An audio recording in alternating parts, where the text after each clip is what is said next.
Hello students, welcome to our channel Science Gamma. এখন তোমাদের class 9-এর ভৌতবিজ্ঞানের রায় ও মার্টিন প্রশ্নবিচিত্রার পেজ নাম্বার 267।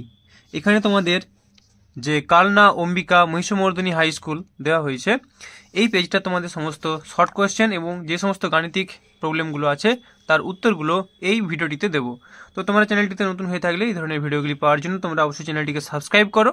আর বাকি ভিডিওগুলি দেখো, এই ভিডিও ডেসক্রিপশন বক্সে প্লেলিস্টের লিঙ্ক আছে, তো নতুবা চ্যানেলে গিয়ে চ্যানেল প্লেলিস্ট সার্চ করো, প্লেলিস্টে তোমরা সমস্ত ভিডিওগুলি পেয়ে যাবে। ঠিক আছে, তো দেখো গ্রুপে একের দাগের একটা একটি লব্ধ একক হলো নিউটন, আলোকবর্ষ, অ্যাম্পিয়ার, ক্যান্ডেলা।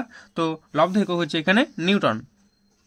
এরপর দুইয়ের দাগেরটা সাধারণ স্কেলের সাহায্যে প্রদত্ত কোন দৈর্ঘ্যটি মাপা সম্ভব নয়? 3.5 সেন্টিমিটার, 2.3 সেন্টিমিটার, 12.1 সেন্টিমিটার, 2.15 সেন্টিমিটার। তো সঠিক অ্যান্সারটা হচ্ছে ডিএরটা 2.15 সেন্টিমিটার। কারণ যে সেন্টিমিটার স্কেলের একটা ক্ষুদ্রতম ঘর কত? 1 মিলিমিটার।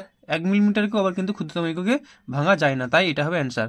এরপর তিনের দাগেরটা mL/-2 কোন ভৌত রাশির মাত্রিয় সংকেত? তো mL/-2 হচ্ছে বলের মাত্রিয় সংকেত।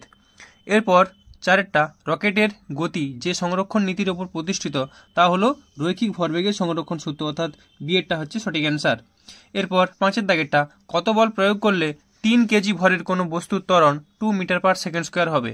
তো 3 কেজি দিয়ে দিচ্ছে, এটা 2, তাহলে 3 দিয়ে কত? 6, অ্যান্সার হবে 6 নিউটন, অর্থাৎ এরটা হচ্ছে সঠিক অ্যান্সার। এরপরের কোশ্চেন, কে সর্বপ্রথম পরমাণুর মডেল প্রস্তাব করেন? তো এটা বলবে জে থমসন। প্রথম পাম পুডিং মডেলটা দিয়েছিলেন জে থমসন, তো এটা হচ্ছে সঠিক অ্যান্সার। এরপর সাতের দাগেরটা আর্গন 4018 নিউক্লিয়ারটির নিউটন সংখ্যা কত?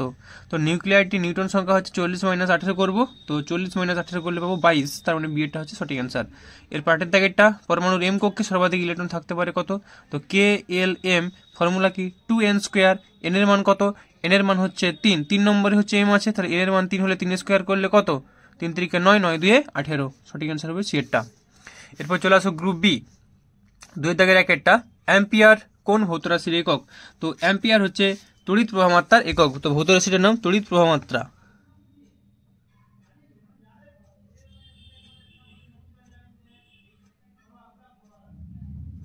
এরপরে কোশ্চেন, ওজন বাক্সে বাটখারাগুলির অনুপাত কত?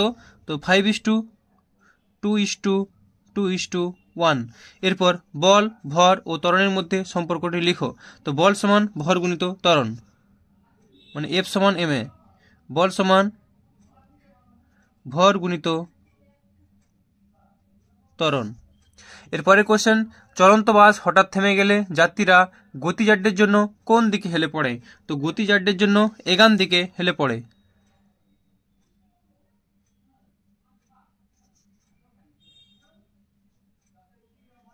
এরপর পাঁচের দাগেরটা 2 কেজি ভরের একটি বস্তুর বেগ 6 মিটার/সেকেন্ড স্কোয়ার হলে বস্তুর ভর বেগ কত হবে? তো ভর যদি 2, বেগ যদি 6, তাহলে 2 6 12, তাহলে অ্যান্সারটা হবে ভরবেগ কত হবে? না 12।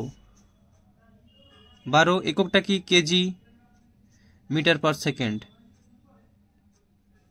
এরপর ছয়েরটা পরমাণু সবচেয়ে ভারী কণা কোনটি? তো পরমাণু সবচেয়ে ভারী কণা হলো নিউট্রন।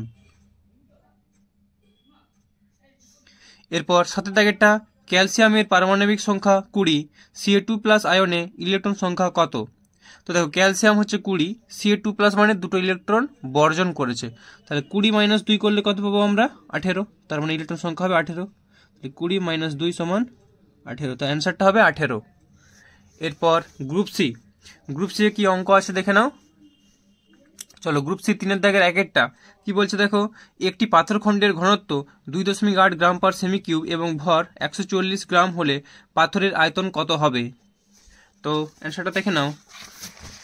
তাহলে এভাবে আমরা প্রথমে লিখব যে প্রদত্ত ডি সমান 2.8 গ্রাম/সেমি কিউব, এম সমান 140 গ্রাম, ভি সমান জিজ্ঞাসা চিহ্ন। এবার লিখবো, আমরা জানি এম সমান ডিভি বা ভি সমান m/d। এম এর মান কত? 140 ডিভাইডেড বাই ডি, ডি এর মান কত? 2.8। তো 140 ডিভাইডেড বাই 2.8 করলে পেয়ে যাবো আমরা 50। তো এটা হচ্ছে সঠিক অ্যান্সার। তাহলে লিখবো অতএব পাথরের আয়তন হবে 50 সেমি কিউব। ঠিক আছে, আশা করি বুঝতে কোনো অসুবিধা নেই। তো চলো এরপর নেক্সট প্রবলেম কি আছে দেখো।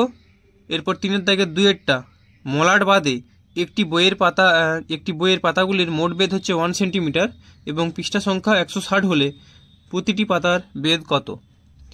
তো দেখো এই অ্যান্সারটা, তাহলে লিখবে যে মোট বেদ ডি সমান 1 সেন্টিমিটার সমান 10 মিলিমিটার, পৃষ্ঠা সংখ্যা n সমান 160, অতএব প্রতিটি পাতার বেদ সমান ডি বাই এন সমান 10/160 সমান 0.0625 মিলিমিটার।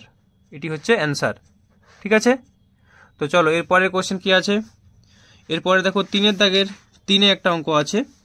চিত্রে একটি কণার বেগ সময় লেখচিত্র দেখানো হয়েছে, 10 সেকেন্ডে কণাটির অতিক্রান্ত দূরত্ব নির্ণয় করো। এই চিত্র অনুযায়ী কি দেখতে পাচ্ছ, একটা ত্রিভুজ পাচ্ছি। তো ত্রিভুজের আমরা যদি ক্ষেত্রফল বের করে নিই তাহলে কি হয়, অতিক্রান্ত দূরত্ব বা সরণটা বেরিয়ে যায়, তাহলে ক্ষেত্রফলটা বের করে নিলেই শুধুমাত্র হয়ে যাবে। ঠিক আছে, তাহলে অ্যান্সারটা দেখে নাও।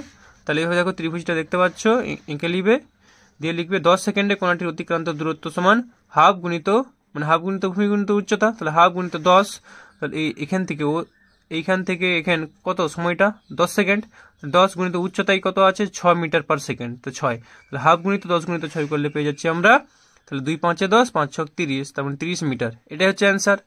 যেহেতু 2 নম্বরের কোশ্চেন, অত ডিটেলসে না ব্যাখ্যা করলেও হবে। ঠিক আছে, তো চলো এরপর 3-এর দাগের 5 কি বলছে, এম ভরের একটি বন্দুক থেকে ছোট এম ভরের অর্থাৎ স্মল এম ভরের গুলি ইউ গতিবেগে নির্গত হলে বন্দুকটির পিছু হটার বেগ নির্ণয় করো। তাহলে পিছু হটার বেগ কিছু একটা ধরে নেব, লিখবো ধরি বন্দুকটির পিছু হটার বেগ হচ্ছে ভি। প্রশ্ন অনুযায়ী গুলি ছোঁড়ার আগে রৈখিক ভরবেগ 0, আর গুলি ছোঁড়ার পরে রৈখিক ভরবেগ কত হবে, m u plus m v. যেহেতু কোশ্চেনে উল্লেখ করা আছে এমটা হচ্ছে গুলির ভর, ইউটা হচ্ছে গুলির বেগ, বড় এমটা হচ্ছে বন্দুকের ভর, আর বড় ভিটা হচ্ছে বন্দুকের পিছু হটার বেগ। তাহলে এই ডেটা অনুযায়ী আমরা লিখতে পারি যে m u plus m v অর্থাৎ গুলি ছোঁড়ার পরে। এবার ভরবেগের সংরক্ষণ সূত্র অনুযায়ী কি বলবো আমরা, আগে যা ভরবেগ ছিল পরের ভরবেগ একই থাকবে, অর্থাৎ আগে ভরবেগ কত ছিল 0 সমান m u plus m v, এটা পরের ভরবেগ। তাহলে এখান থেকে পেয়ে যাচ্ছি বড় হাতের ভি সমান অর্থাৎ বন্দুকের পিছু হটার বেগ সমান, এই দেখো এম ইউটাকে এদিকে পাঠালে মাইনাস চলে আসছে, তাহলে minus m divided by capital M into u. এবার ব্র্যাকেটে লিখে দিবে ঋণাত্মক চিহ্ন বোঝায় বন্দুক ও গুলি পরস্পর বিপরীত অভিমুখী, সেই জন্য ঋণাত্মক চিহ্নটা বোঝাচ্ছে। ঠিক আছে, এবার ফাইনাল অ্যান্সার লিখবে, অতএব বন্দুকটির পিছু হটার বেগ হবে এম বাই বড় এম ইন্টু ইউ একক। এটাই হলো কিনা অ্যান্সার। ঠিক আছে, তো চলো আর এই ধরনের কি প্রবলেম আছে দেখা যাক। এরপরে দেখো 3-এর দাগে 6-এরটা কি বলছে, দেখো কোনো একটি মৌলের পরমাণুতে কে কক্ষে 2টি, এল কক্ষে 8টি ও এম কক্ষে 7টি ইলেকট্রন আছে, মৌলটির পরমাণু ক্রমাঙ্ক কত? তাহলে দেখো খুব সহজ জিনিস, এভাবে লিখে নিবে যে আমরা জানি কোনো মৌলের পরমাণু ক্রমাঙ্ক সমান প্রোটন সংখ্যা সমান মোট ইলেকট্রন সংখ্যা, অতএব মৌলটির পরমাণু ক্রমাঙ্ক হবে 2 + 8 + 7 সমান 17। এটি হলো অ্যান্সার। ঠিক আছে, তোমাদের সম্পূর্ণ অ্যান্সার দেখিয়ে দিচ্ছি। এরপর চলে আসো 3-এর দাগের 8-এরটা, একটি মৌলের পরমাণুতে এম কক্ষে 3টি ইলেকট্রন আছে, মৌলটির ভর সংখ্যা 27 হলে পরমাণুটির ইলেকট্রন ও নিউটন সংখ্যা কত? তাহলে উত্তরটা লিখবে এম কক্ষে 3টি ইলেকট্রন থাকলে পরমাণুর ইলেকট্রন বিন্যাস অনুযায়ী আমরা বলতে পারি কে কক্ষে 2টি এবং এল কক্ষে 8টি ইলেকট্রন থাকবে। অতএব মোট ইলেকট্রন সংখ্যা, কারণ কি হয় কে এল তারপরে তো এম, এম এ যদি 3টা থাকে তার মানে কি তার আগের কক্ষপথ কে আর এল সম্পূর্ণরূপে ভর্তি হয়ে আছে, অর্থাৎ কে কক্ষে 2টা থাকবে, এল কক্ষে 8টা থাকবে, এটাই ভাষাটা লেখা হয়েছে। অতএব মোট ইলেকট্রন সংখ্যা তাহলে কত হলো 2 8, আর লাস্টে ছিল এম এ 3, তাহলে 2 8 3 মানে 13। তাহলে একটি এবং নিউটন সংখ্যা তাহলে কত হবে, ভর সংখ্যা মাইনাস প্রোটন সংখ্যা, অর্থাৎ 27 - 13 মানে 14, কারণ কোশ্চেনে ভর সংখ্যা 27 বলে দেওয়া ছিল, তাহলে 14। এটি হলো অ্যান্সার। এরপর চলে আসো গ্রুপ ডি 4-এর দাগের 1-এর অথবাটা। তো গ্রুপ ডি 4-এর দাগের 1-এর অথবাটা কি বলছে দেখো, একটি পাথরখণ্ডের বায়ুতে ভর 200 গ্রাম বস্তুটিকে মাপনী চঙ্গে নিমজ্জিত করার পূর্বে ও পরে তরলের আয়তনের পাঠ যথাক্রমে 100 সেমি কিউব এবং 170 সেমি কিউব হলে পাথরের ঘনত্ব কত হবে? তো অ্যান্সারটা এভাবে করে নেবে, লিখবে প্রদত্ত এম সমান 200 গ্রাম, ভি1 সমান 100 সেমি কিউব, ভি2 সমান 170 সেমি কিউব, ডি সমান জিজ্ঞাসা চিহ্ন। আমরা জানি এম সমান d of v two minus v one, তাহলে বা ডি সমান m by v two minus v one সমান এম এর মান কত 200, 200 বাই 170 মাইনাস 100 করলে 70, 200 বাই 70 মানে 27 মানে 2.86। ঠিক আছে, তো 8.5 সামথিং আসতো, তো প্রায় 8.6। তো লিখবো অতএব পাথরের ঘনত্ব হবে 2.86 গ্রাম পার সেমি কিউব। এটাই হলো কিনা এর অ্যান্সার। তো চলো এরপর 4-এর দাগের 3-এর অথবাটা, অর্থাৎ নেক্সট পেজে 4-এর দাগের 3-এর অথবাটা কি বলছে দেখো, আচ্ছা 4 থেকে 3 অথবা এত পরমাণুটির নিউটন সংখ্যা ইলেকট্রন সংখ্যা নির্ণয় করো। দুটো আছে, আচ্ছা দুটোই দেখে নাও। তাহলে প্রথমে 4 থেকে 3-এরটা দেখো। x 35 17 পরমাণুটির নিউটন ও ইলেকট্রন সংখ্যা নির্ণয় করো, পরমাণুটির ইলেকট্রন বিন্যাস লিখো। তাহলে অ্যান্সারটা দেখে নাও। তাহলে x 35 17 পরমাণুটির নিউটন সংখ্যা হচ্ছে 35 - 17 = 18, আর ইলেকট্রন সংখ্যা হবে কত না 17। এবার ব্র্যাকেটে তোমরা উল্লেখ করতে পারো কেন এটা হচ্ছে। যেহেতু নিউটন সংখ্যা সমান ভর সংখ্যা মাইনাস পারমাণবিক ক্রমাঙ্ক, সেই জন্য দেখো এটা মাইনাস করেছি। আর এটা 17 কেন হচ্ছে, কারণ পরমাণু ক্রমাঙ্ক মানে ইলেকট্রন সংখ্যা, তো সেটা ব্র্যাকেটে উল্লেখ করে দিলেও করতে পারো। এরপর বলেছে পরমাণুটির ইলেকট্রন বিন্যাস। তাহলে ইলেকট্রন বিন্যাস কত, ইলেকট্রন 17টা আছে, তার মানে কে এল এম 3টা কক্ষপথ লাগবে, কে কক্ষপথে 2টা, এল কক্ষে 8টা, এম কক্ষে 7টা। এটাই হলো অ্যান্সার। এরপর অথবাটা কি বলছে দেখো। অথবাটা বলছে x 235 92 পরমাণুটির ভর সংখ্যা ও পারমাণবিক সংখ্যা কত। পরমাণুতে যদি 3টি নিউটন বেশি থাকতো তবে সেটির সংকেত কিভাবে লেখা হতো। এই প্রবলেমটা আগেও ছিল, আবার একবার দিয়েছে। যাই হোক, আবার অ্যান্সারটা দেখে নাও।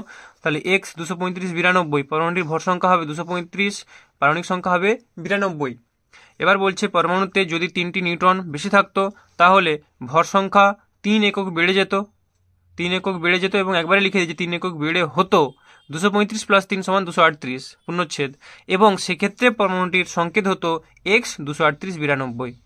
ঠিক আছে, তো তোমাদের 8 নম্বর স্কুলের সমস্ত উত্তরগুলোই দিলাম। এরপরে তোমাদের এই 9 নম্বর স্কুলটা করানো হবে। তো তোমরা চ্যানেলটিতে নতুন হয়ে থাকলে এই ধরনের ভিডিওগুলি পাওয়ার জন্য অবশ্যই চ্যানেলটিকে সাবস্ক্রাইব করে রাখো। ভিডিওগুলি কেমন লাগছে অবশ্যই কমেন্ট করে জানিও, আর বন্ধুদের মধ্যে ভিডিওগুলিকে শেয়ার করো। ওকে, সকলে ভালো থেকো, বাই।